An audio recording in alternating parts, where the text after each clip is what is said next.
Bismillahirrahmanirrahim. Assalamualaikum warahmatullahi wabarakatuh. Alhamdulillahirabbil alamin wa bihi nasta'inu ala umuri dunya waddin.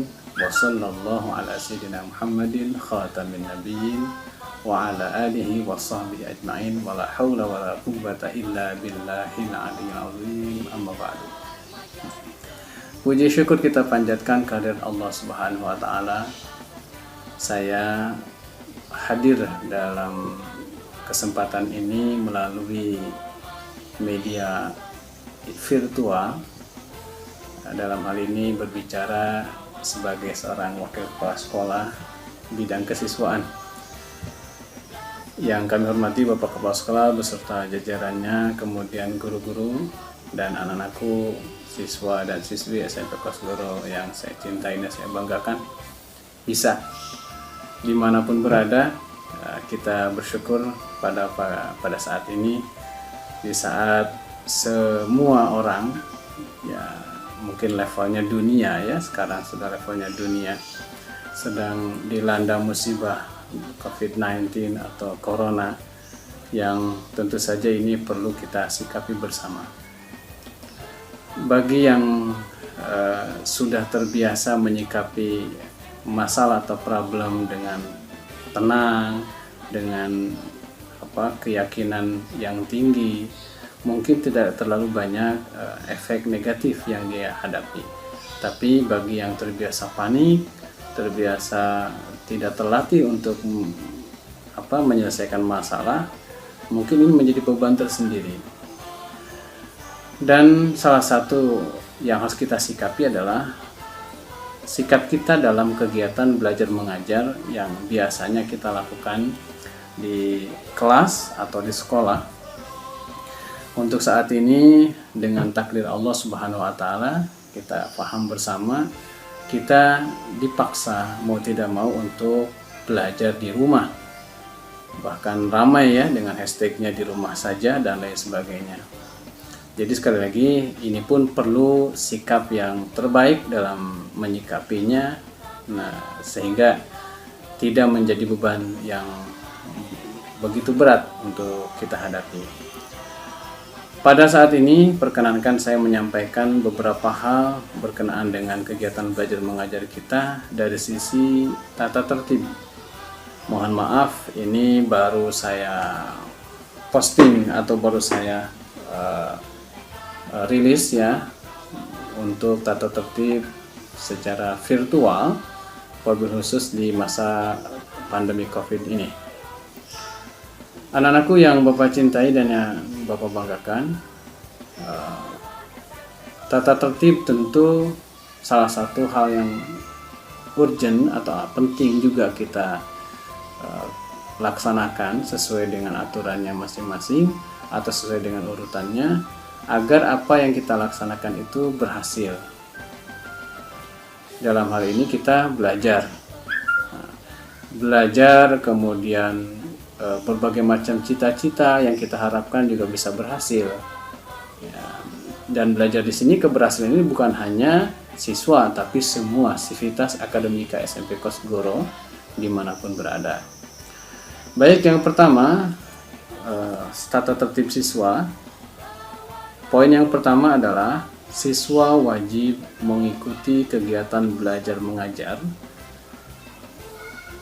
melalui jaringan atau daring, atau yang kita juga kenal dengan PJJ, pendidikan jarak jauh, tak terkecuali siapapun itu ya, wajib untuk mengikuti.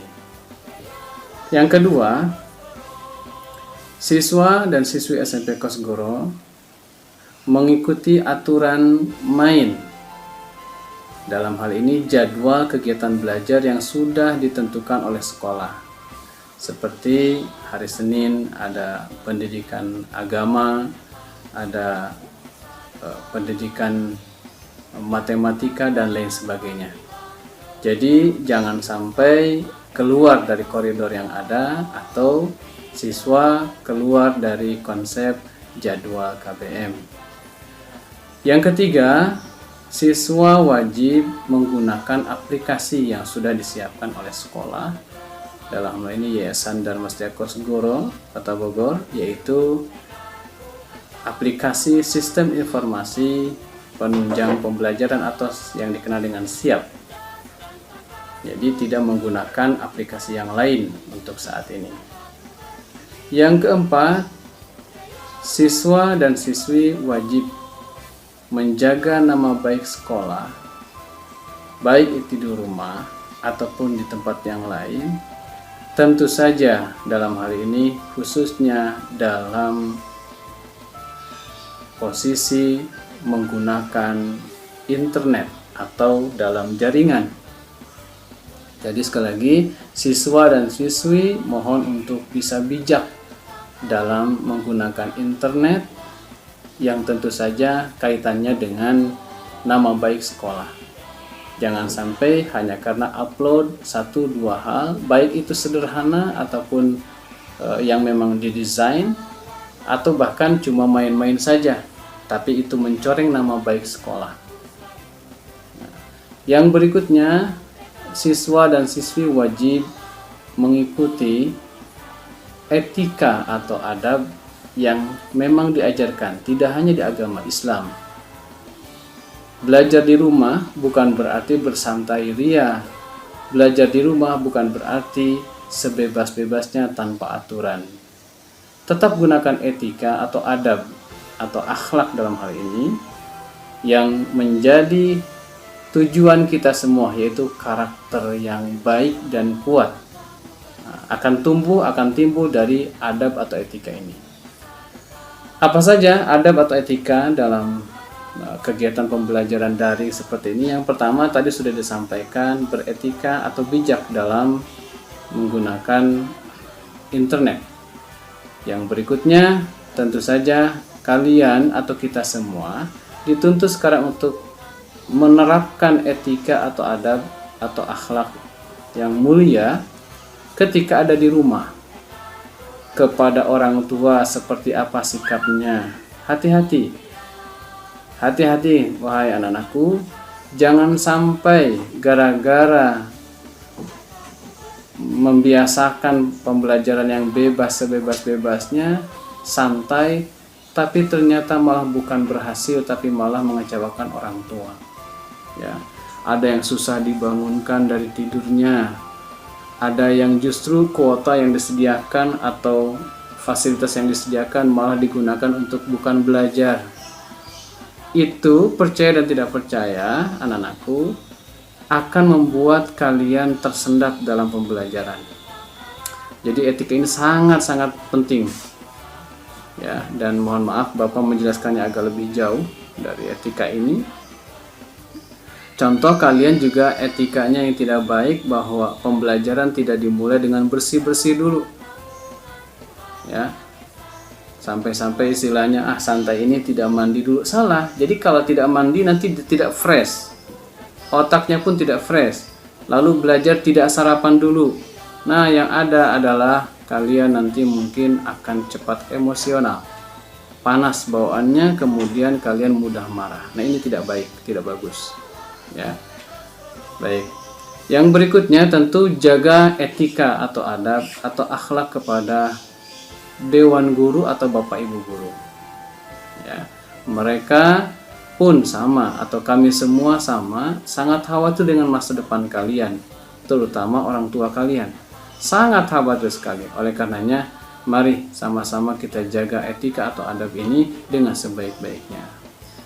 Yang berikutnya atau yang terakhir, anak-anakku, dalam kondisi COVID seperti ini, satu anjuran yang sangat baik adalah kita saling mendoakan. Sekali lagi, jangan terbawa oleh kebiasaan buruk, mari robah dengan kebiasaan baik. Ya, doakan untuk diri sendiri agar bisa menyerap pembelajaran dengan sebaik-baiknya walaupun dengan kondisi daring.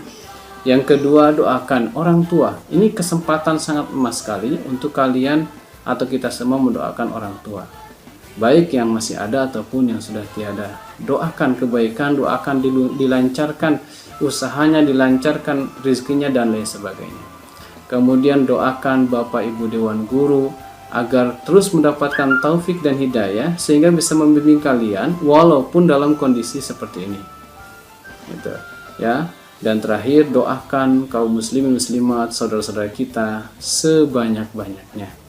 Karena dengan berdoa itu atau mendoakan tersebut, kita pun akan mendapatkan doa yang sama, atau sebaliknya, ya, kalau umat Islam pernah ya kita mendapatkan informasi atau kabar Ibunda Siti Aisyah radhiyallahu anha, istri Nabi Muhammad SAW, pernah berdoa di waktu tahajudnya, mendoakan teman-temannya, saudara-saudaranya, disebutkan satu persatu namanya, dan ternyata doa itu diaminkan oleh para malaikat. Ya, jadi ketika kita mendoakan kebaikan untuk saudara kita, maka itu adalah doa untuk kita sendiri. Baik anak-anakku, mungkin itu saja sementara ala kadar tuntunan untuk kalian semua dalam pembelajaran jarak jauh. Ya, semoga apa yang kita harapkan bisa terwujud dan kita mendapatkan kebaikan dari fenomena yang terjadi saat ini atau musibah yang saat ini, sehingga kita tidak kosong, tidak blank. Dan terakhir, kami atas nama Wakil Kepala Sekolah di bidang kesiswaan mohon maaf yang sebesar-besarnya wabil khusus kepada orang tua jika memang pelayanan kami belum maksimal atau memang masih banyak yang harus kita perbaiki bersama. Jangan khawatir, jangan takut, selagi kita berpegang kepada iman dan Islam kita atau keyakinan kita dan nilai-nilai positif kita tidak akan kehilangan kesempatan untuk berbuat baik atau melakukan yang terbaik. Demikian, wa'afu minkum billahi taufiq wal hidayah. Wassalamualaikum warahmatullahi wabarakatuh. Kosgoro bisa, Kosgoro bisa, Kosgoro bisa.